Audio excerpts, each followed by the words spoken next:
mates, Issa here, and today we are doing another season review. Season 2 brought us a lot of lighting and more uproar within the Brony community, making the Brony fandom that is more recent today. Why I did say that in Season 1 and then say it now in Season 2, because both seasons gave more material and also give us more reason why we love MLP so much. It's introduced the first season episode, which is the Return of Harmony, where we introduce you Discord and what happens if the friends were split and their talents have been tampered with, to the final episode. I don't have a problem with it, it's just cadence. Cadence is so annoyingly there. It's like every Disney princess smashed into one for like a split second. Enough rambling about me of that episode. Here is Top 10 Favorite Season 2 Episodes. These are based on personal opinions, and if you have a personal opinion about any of these episodes, feel free to comment. And if you want to hear more about my reviews, leave a like at the end of the video and see how it goes. Number 10, Hearts and Hoof's Day. Oh boy, I'm gonna get a lot of hate for this. I personally did like Hearts and Hoof's Day. It's a beautiful CMC episode that would have helped a lot more. With this cute humor and possibly a lot of funny reviews I've been getting throughout the Brony community, it's really great. Yes, I said the G word. Don't get me! Well, why I say that is, this is the first time that the CMC had to solve a problem that they caused, which is called the shipping syndrome. Yay, shipping syndrome. Where they try to get their teacher Chira Lee and Apple Bloom's brother Big Mac to go on a date, which later turned out to be backfired. They tried to solve it, succeeded, and they learned a valuable lesson not to try to force ship the two together. This was interesting to the point where it made me laugh off my seat a lot more than I did hate it. Oh, this is gonna be new for the record books. Number 9, Lesson 0. I almost hated this episode because Twilight did went over her head a lot of the times, and this episode made us question if she had OCD. But as me and Emmy pointed out when we were reviewing Twilight Sparkle, that she may show some symptoms, but it's not exactly OCD. If we did, we would have seen her doing repetitive actions and simpler routines, like flicking the light switch on and off again 5 times. And if she messed up, she would probably do it all over again until she got it right.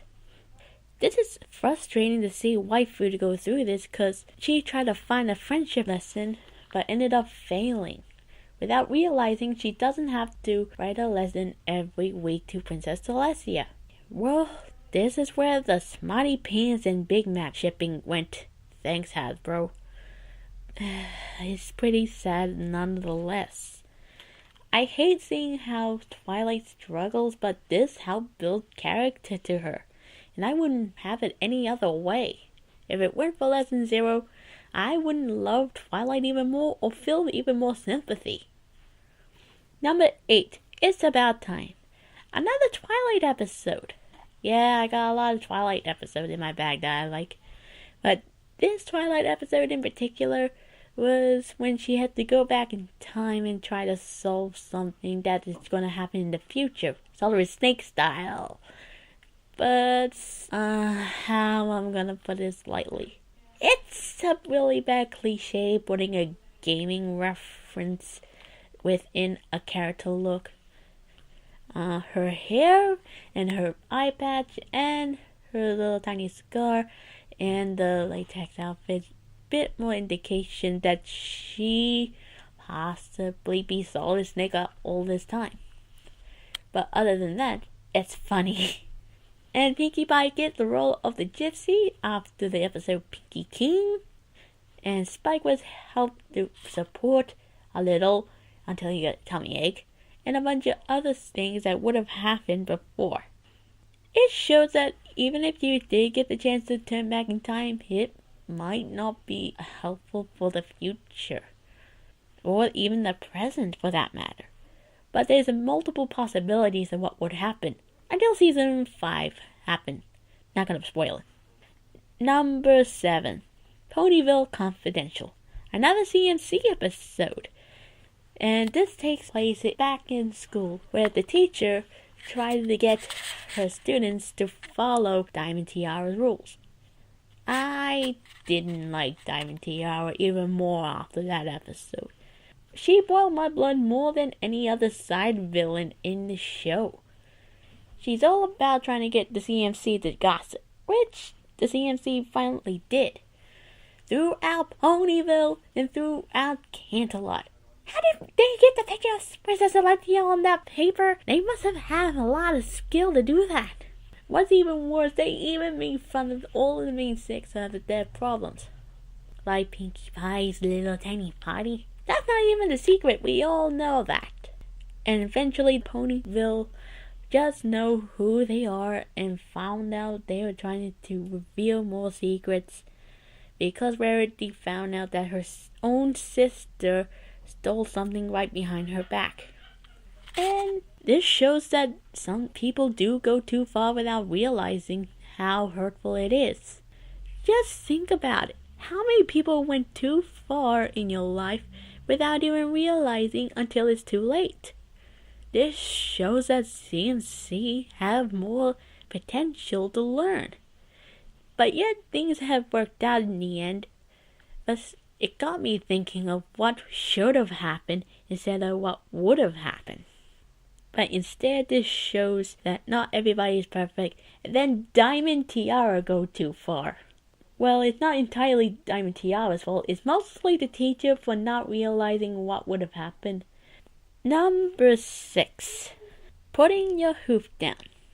This got the whole Fluttershy fandom into a twist. It's about Fluttershy who learned how to put her hoof down, but in the wrong way possible. She shows a lot more violent than her original, well, of course, Fluttershy. And she was more upfront, and a lot of people don't know how they feel when Fluttershy started standing up for herself. Of course, there's a lot of, well, Fluttershy episodes that include her being shy all the time. But as Fluttershy put it, do you ever learn a thing overnight? Yeah, not a lot of people do. Putting your hoof down was introduced to another mythological creature, which would have been part of the Brony Society, called Iron Will. And I started to like Iron Will a bit. He tried to improve Pony's actions, but in the wrong way possible. The only way that he knows how, not the way that anybody knows how. But I still like the episode regardless how much hate it was given.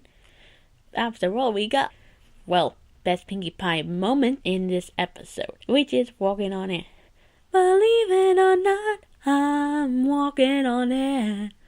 I never feel I could be so free. Yeah, enough of that. Number 5, Heartwarming Eve. It's a Christmas episode within an MLP universe. Who wouldn't love that? MLP have shown a lot of potential of putting holidays, which includes Hearts and Hoof Day, Nightmare Night, and Heartwarming right now. I found out there's also a new holiday called Bunny Day. Happy Bunny Day, everybody! I'm just kidding, it is not near April. But all that is pretty much interesting how we learn more of the main 6. It also shows a backstory how Heartwarming came to be, what did happen before Princess Alethea and Luna ever came. I guess they're not in Equestria yet, as Equestria was not cleared before. We also got a reference, Unicornia! Unicornia all the way! Number 4, the last roundup. The last one that is one of my favorite Applejack episodes. Not because it shows more and more about Applejack and her flaws, but it also gives off a new meaning of why. We've seen Applejack a lot more assertive and more willing to take care of her friends and family. But despite being a failure she had trouble processing a lot. This episode was a heart-churning event. But yet again, her friends are willing to accept her back. This reminds me of a Bible story, which is about a son who would go spend off his money, but after he spent it all, ended up working to his heart's content, and decided to take off his punishment and decided to work with his father as a slave. But as he returns, he was more than surprised that his father was happy to see him and offered a feast in honor of saying, I know you don't deserve this, but you definitely do because you are my son and I love you for that. And we also got a little bit of an Easter egg saying that Applejack's parents died. Oh, sorry, too soon. Number 3, the Cutie Pox. Another episode that people are gonna throw knives at me for the end of this, but hear me out. The Cutie Pox shows a lot of potential. We got another Sakura episode within this, and Apple Bloom has been shown time and time again that she's desperate. She doesn't want to be the last pony to get her cutie mark, nor wants to be the only pony that don't have a cutie mark. Because there's a multiple possibilities of what happened. But she goes to great lengths to mix up the potion and give her the Cutie Pox. But yet Sakura finally got her the cure, and Apple Bloom finally learned her lesson that patience is key. What is with this episode? Number 2, Super Speedy Cider Squeezy 6000. I hate the Flim Flam brothers more than the next person, but yet the Flim Flam brothers have shown that they're manipulators in almost anything. They will get money any way, shape, or form, even if it means losing half the battle. They have won but then lost, because traditional is a lot more brilliant than artificial. They had a machine called the Super Speedy Cider Squeezy 6000 that helps make cider a lot more faster. But I always felt poor sympathy towards Rainbow Dash not getting a drop of cider, because a lot of the time the cider is not pretty much made until the Apple family finally got more help than before. It's also proven that time, patience that make a cider, it really does take a lot more than usual. And they do have a lot more experience than the Flim Flam brothers, and they had more potential to make more cider after they found more help. Number 1. Are you all ready? Drum roll! Sorry, drum rolling variable. Return of Harmony! Yes, this episode, I love it to bits. It was a brilliant 2-part episode. We got Discord, we got friendship, we got the elements, we got Princess Celestia, and much more.